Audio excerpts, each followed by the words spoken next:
First off, just very proud of our guys. Saturday, really clean execution. Really felt like we had our best week of practice, really all 4 days, Monday through Thursday last week. So as a coach, you really like to see clean execution come on a Saturday after you've had really good practice. And, our guys' mindset has been, it doesn't matter who we play, it's really all about how we play.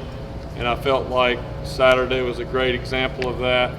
And, I've been around here long enough to experience some games maybe when you're playing an opponent that you're supposed to beat, and guys maybe aren't quite as focused or quite as sharp. But I felt like our guys were very prepared, had great energy, and were excited to play, and did a really good job. I think to have a special season, your best players need to play well. And I really think these last 4 weeks, our guys, speaking about the offense, Trevor and Travis, T, Amari Ross, DeAndre, all those wideouts, JC, and those offensive line, I just really like where those guys are mentally and physically, and really preparing each week with a one-game mindset. I think for us, it's just about continuing that process and working to get better and improve each week. And if we do that, we'll continue to have success.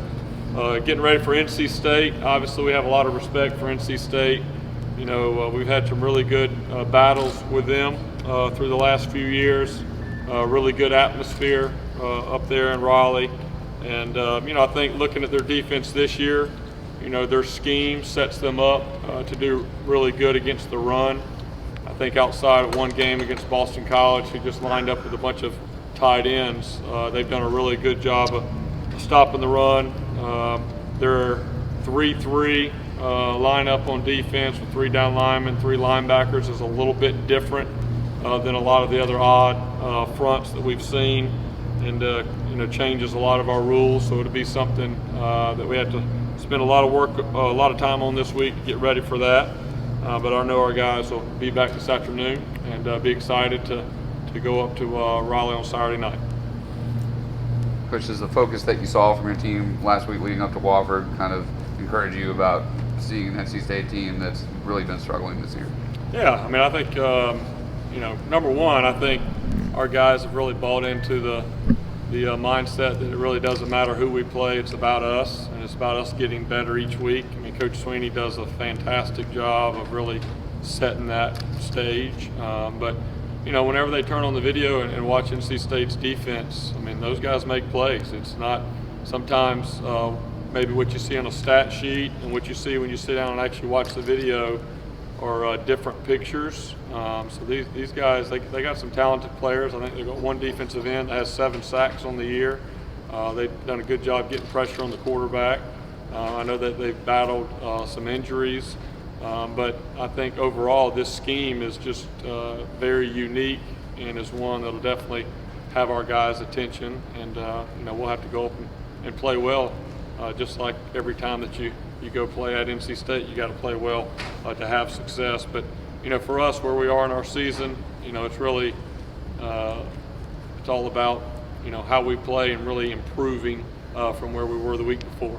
Between the laptop a few years ago and the towel thing, it seems like there's just been some interesting moments. What kind of stands out about this series and your memories? Yeah, to be honest, what stands out is they're a tough out.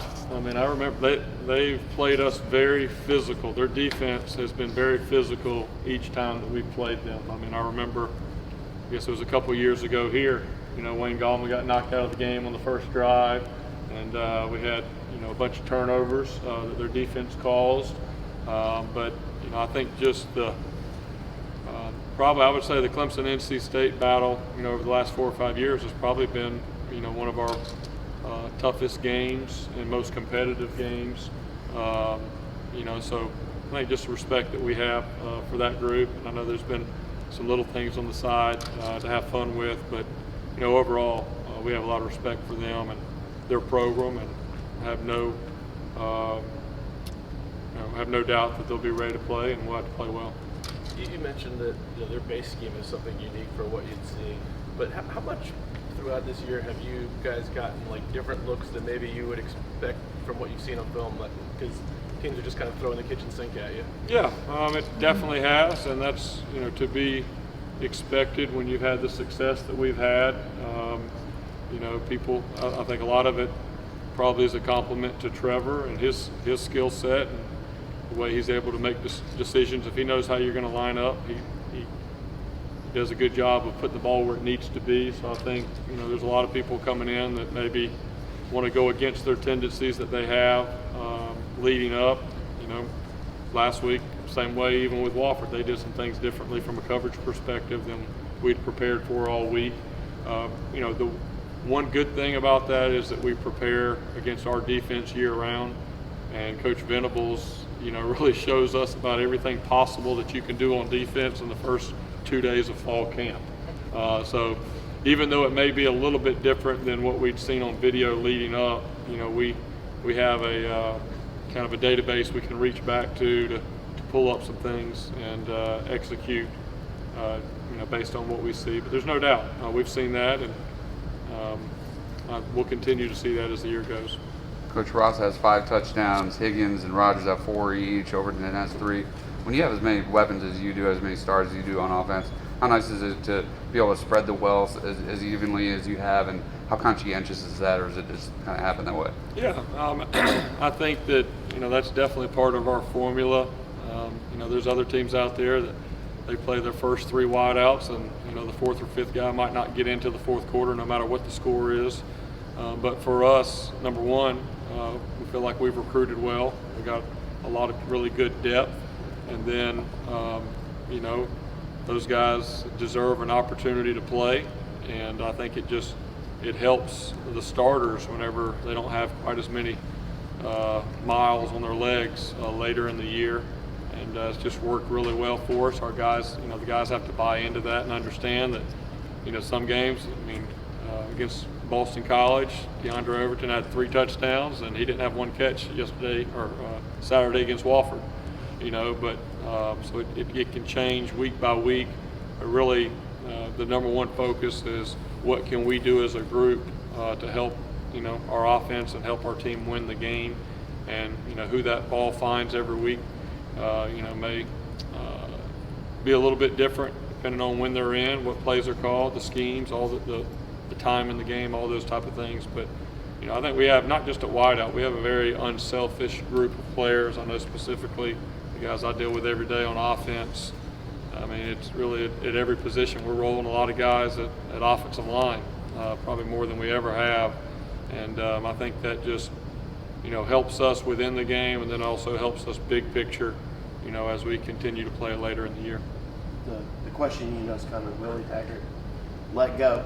How do you, as Brett, Tony, your names are going to be thrown out there for everything that's open. How do you as coaches handle that, knowing you're trying to make another push for a playoff and an ACC championship, but knowing that all that is going to be out there? Yeah, I think probably just our experience the last 4 or 5 years with the success that we've had here at Clemson. It's natural for some of our coaches' names to be put out there, but really it goes back to what we talk to our players about all the time. That this is the most important time of the year, that we have great focus. And, the players, they have a lot of things coming. You got seniors that are thinking about the NFL. You got juniors that maybe are thinking about decisions, whether they're going to leave or stay. And there can be a lot of things this time of year. And then, coaches, maybe names getting tossed around a little bit. But I think our success has come because our players and coaches have done a great job of staying focused on the task at hand. And I've heard it said that, you should be so busy being great at doing your job, the success and those things will find you. And I think that's, what I've seen in my own career. I've never been one to be on the internet out there chasing rumors or trying to go chase a job. But, if you do a great job where you are, then you're going to have opportunities to move up. And that's what's happened for me here at Clemson. Being a GA, trying to be the best GA that I could be, and Coach Sweeney had an opportunity to move me up, and recruiting coordinator, and then get an opportunity to move up the next way. So I think for us, it's a compliment to our players in this program, the success that we have, that people would talk about our coaches. But I think we've done a great job of really just kind of staying focused on really what matters at this moment, and that's continuing to give our players the best plan. I mean, I think about it every morning, that I wake up and come into the office is, I'm still trying to prove to Coach Sweeney, to our staff, and to our players that I'm the best coach for my job that I have right now. I mean, that's really what my focus is. And, I think as a coach, you always want to give your players, the best plan and the best opportunity for them to be successful. So to allow yourself to look out and get distracted by things that you can't control, really kind of takes from that. Jeff, do you think that the early signing period in recruiting now has affected coaching changes in the way that they're making decisions like they did at Florida State to make this move at this time? Yeah, there's no doubt that the early signing period has had a lot of probably unintended consequences that have come, and there's no doubt that probably has affected some of the timing on coaches' changes and all those type of things. But for us, it's coming during that championship phase, right? And we're trying to finish our goals that we have, and so it's just the same message we preach to our players. We tell ourselves just kind of staying locked in, but there's no doubt that the early signing period has had an impact on that. What was your reaction when you heard that Taggart had been let go? Probably, to be honest, being a coach's kid of a coach that's been fired before, just kind of thinking about those coaches, and that's always a difficult time for them and their families, and so that probably was my first thought. Do you have a protocol, like you mentioned this coming during the championship phase, like if there are interested parties, do you say, wait, only after this point would I entertain anything, or how does that? Yeah, I mean, I think I don't have some set standard rules of the way that I handle things. I think the way I've always handled things when opportunities have presented themselves in the past, I really just go and when it gets serious, go and take that to Coach Sweeney, let him know what's going on, kind of seek his advice and opinions, and then kind of handle it from there, and just kind of really take it, as it comes, but still remembering, what the most important things are at that time and where the focus should be. But it's not an easy timing for anybody. Probably not easy timing for the schools that are looking to make a change, and definitely not easy for the coaches that are all out coaching, wanting to give their best for their players at the most important time of the year. For you and your experience, especially with your dad being a head coach, how much does that go into you when you go and you are pursued by somebody like that? How much do you think about those experiences you had? Probably more than anything, I think about my dad's experience going from an assistant coach to a head coach, and fortunately for me, I was able to watch that and witness that firsthand, and there's a lot of decisions. It's an inexact science. I mean, to be honest, this may not, for some people it may come as a surprise, but I mean, I really love being at Clemson right now, and with a 4-year-old daughter and a wife that went to Clemson. I mean, I really just want to kind of pause this moment in time that we have right now, and Tony and I talk about it all the time, is how long can we kind of keep what we have right here, because it's very special, and there's no doubt that if you have success in your profession, that there's a desire to move up if it's the right move and all that, but that's going to come at some point down the road if you continue to do well. But really, there's a feeling that we have something really, really special that's very rare.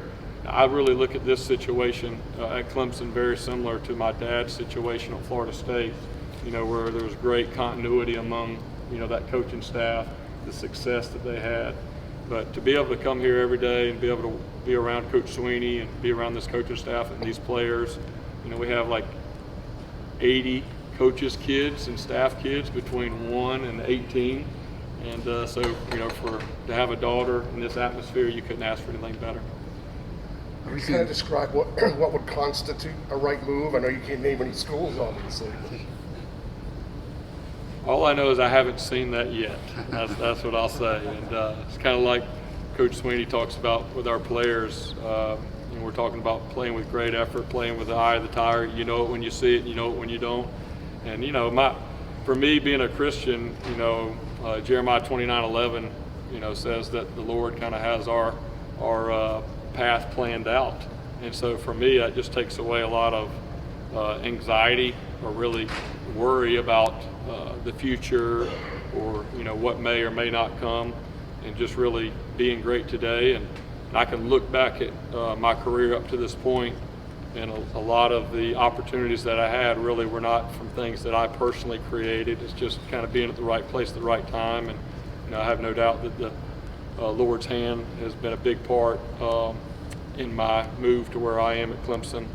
And so I think you just kind of have to take it how it comes, and every day is a new day, but really just embracing today, embracing this moment, this opportunity. I mean, I have no doubt that the run that we're on right now, we're all kind of zeroed in on day by day, but I have no doubt that we'll look back years from now and look at how special these years have been, and hopefully we'll be able to continue that.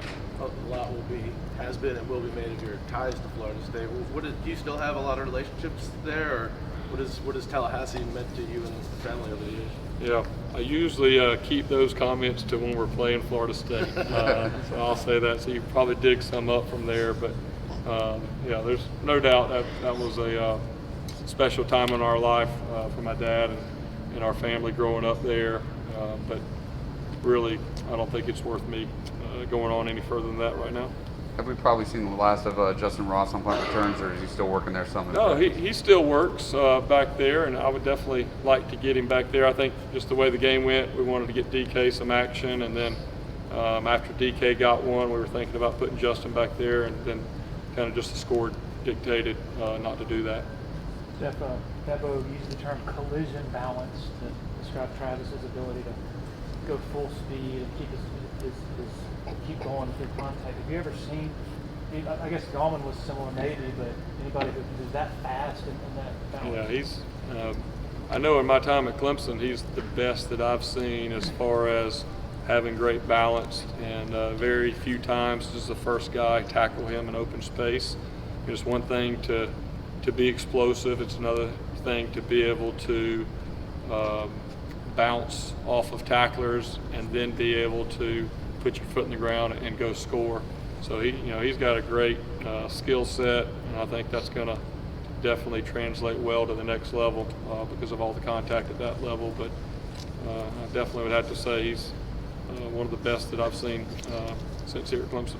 Jeff, as a coordinator, I know you guys want to be balanced and have like that 50-50 sheet when you look at your run pass, but with the way Travis is hot, when you're out there and you're calling a game and somebody like Travis is as hot as he is, how do you keep from not just feeding him that football and going away from your game plan to go with the hot hand? Yeah, I mean, I think each week is new, each game is new, each drive can be a little bit different, and obviously Travis is an exceptional back. Linjay has done a really good job. Those other young backs have done a good job when they've got some opportunity, but I think a big part has been having 4 senior offensive linemen, having Jackson Carman come in and play well at left tackle, and that's I tell those OL, every week before the game, hey, we're going to ride you guys. I mean, like you guys have heard me say before, we've had skill guys around here for a long time, but as our offensive line has gotten better and better, that's really allowed us to take this next step.